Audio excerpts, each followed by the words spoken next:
Today I'm continuing the chamber music series with a piece by George Ligeti, the Hamburg Concerto from 2004. The instrumentation for this is 2121, 4110, two percussionists, 11111, and in addition to the four horns, there's a solo horn. The four horns are natural horns. The two clarinetists are actually playing basset horns and only doubling on clarinet. The first basset horn doubles on clarinet in B flat. Second basset horn doubles on clarinet in E flat. And the second flute doubles on piccolo. The percussion list is timpani, suspended cymbal, suspended crotales, four bongos, tambourine, snare drum, bass drum, tubular bells, rin, glockenspiel, xylophone, vibes, marimba. So yeah, it's a very interesting instrumentation. All of the chamber orchestras we've looked at so far only have one horn player, and this piece calls for 5 horn players technically. And this is a late work of Ligeti's, and it's in 7 movements. The first movement's titled Preludium, Adagio Espressivo. The second one, Signal Tans Chorale. So the second movement is split up into another 3 sections. The third movement, Aria Axac Hocetus. So the third movement is also tripartite. Fourth movement is titled Solo Intermezzo Mixture Canon. So the fourth movement's in 4 parts. Then the fifth movement is just called Spectra. Sixth movement is called Capriccio, and the seventh movement is called Hymnus. So it's a lot of miniatures is what it amounts to, really. There are 7 movements, but you could say maybe there are actually 14 movements. This is our first piece by Ligeti, believe it or not. So I'm going to briefly go over his bio, and then I will try to talk a little bit about the origins of this piece, and we will get to listening. So Ligeti is a Hungarian-Austrian composer born in 1923. Actually born in Romania.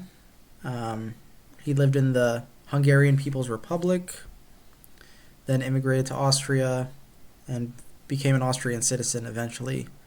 In 1973, he became a professor for the School for Music and Theater at Hamburg. And note that this is titled the Hamburg Concerto. There may be a connection there. So his style was restricted by communist authorities in Hungary. And then when he moved to the West in 1956, he discovered avant-garde music for the first time. The Hamburg Concerto is among his last works, together with the song cycle with pipes, drums, fiddles from 2000, and the piano etude Canon. That was at the time he was writing his famous piano etudes. The piece was revised by Italian composer Alessio Elia, and this edition was used for the first revised performance of the work by the Concerto Budapest Ligeti Ensemble. You might already be familiar with Ligeti's music because Stanley Kubrick famously used his music without his permission in films such as 2001: A Space Odyssey and The Shining. And this led to a famous copyright scandal, and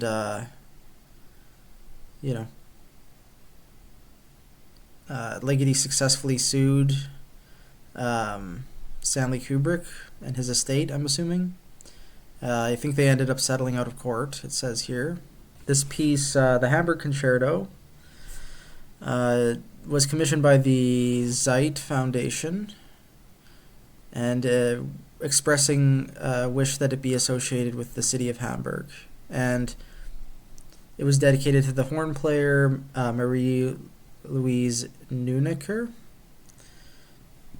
who premiered the original 6 movements with the Osco Ensemble. And then that other performance we mentioned with the Budapest Ensemble was much later and including the 7th movement. So maybe we might as well read the Ligeti's blurb about this, and I believe this is also in the CD booklet for the Osco Ensemble performance. I do have a vivid memory of checking out that CD, and this is a lot of this material is just taken directly from that booklet, I think. In this piece, I experimented with very unusual non-harmonic sound spectra. In the small orchestra, there are 4 natural horns, each of which can produce the 2nd to 16th overtone. By providing each horn or group of horns with different fundamentals, I was able to construct novel sound spectra with the resulting overtones. These harmonies, which had never been used before, sound weird in relation to harmonic spectra. I developed both weird consonant and dissonant harmonies with complex beats. Horns blend together very well, and to enrich the sound further, the 2 clarinetists play basset horns. Even though it is replete with spectra of strange beats, the resulting overall sound is soft and mellow. So this is perhaps the only significant use of microtonality in Ligeti's music, and I believe I found somebody's dissertation on this way back. Yeah, this is one piece of literature that you might want to look at. Charles Corey wrote this for their Doctor of Philosophy with the University of Pittsburgh in 2011, and talks about pitch and harmony in the Hamburg Concerto. I think specifically he tries to come up with a justification for or some sort of analysis of Ligeti's horn parts with just intonation in mind as the ideal tuning. I don't know if, based on Ligeti's blurb here, I don't know if he was thinking about just intonation necessarily. He may have just been interested in the sensation of these intervals, and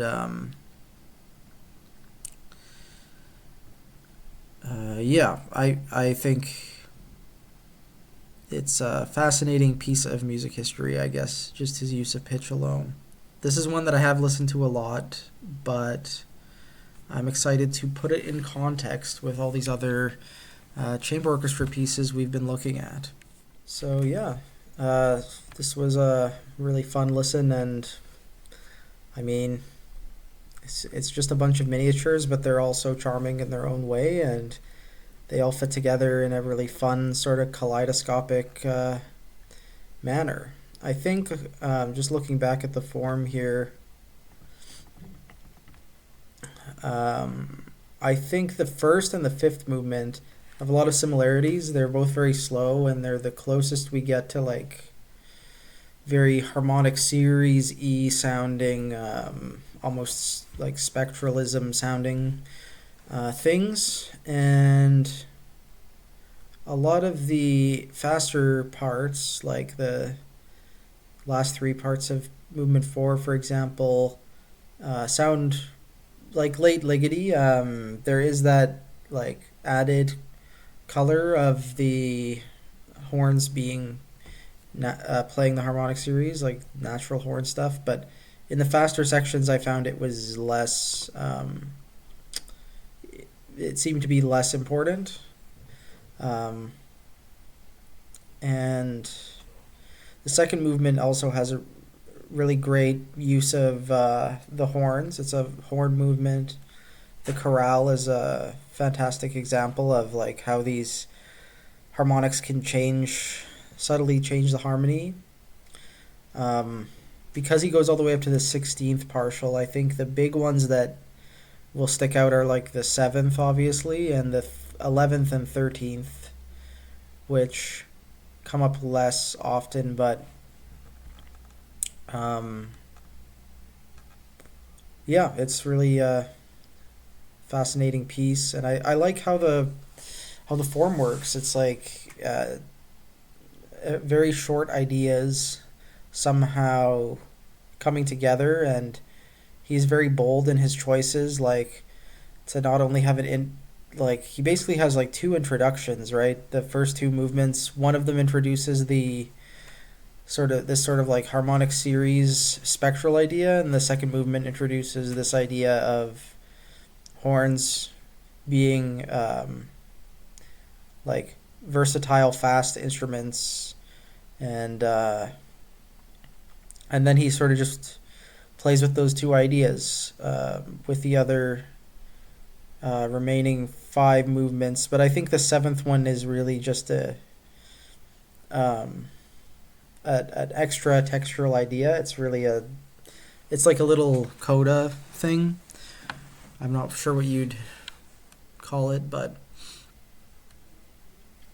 to me the really interesting movements were like, I mean the sixth one was fun, but I think 3 through 5 are like the sort of meat and potatoes of the piece. And yeah, I might mention just briefly how he notates or indicates quarter tones. So he says, even in his program performance notes here, that lowering the pitches is approximate. There is no measurement for 14 cents. The fifth harmonic is minus 14 cents.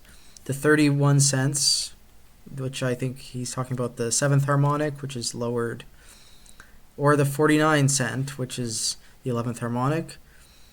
So instead he decides to indicate just a bit lower, lower, and quarter tone lower with arrows. And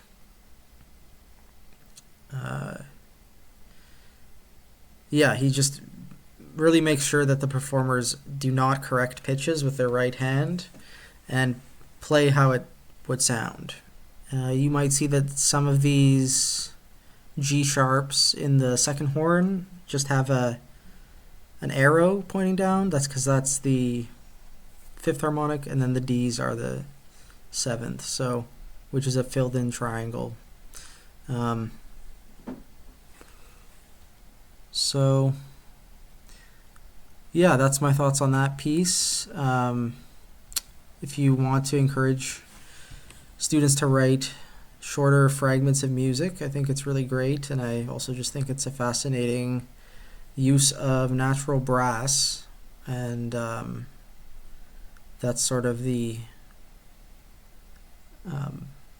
main point that the main experiment that Ligeti's making here. It's the thing that's new to him, and the thing that he's relishing in with every movement.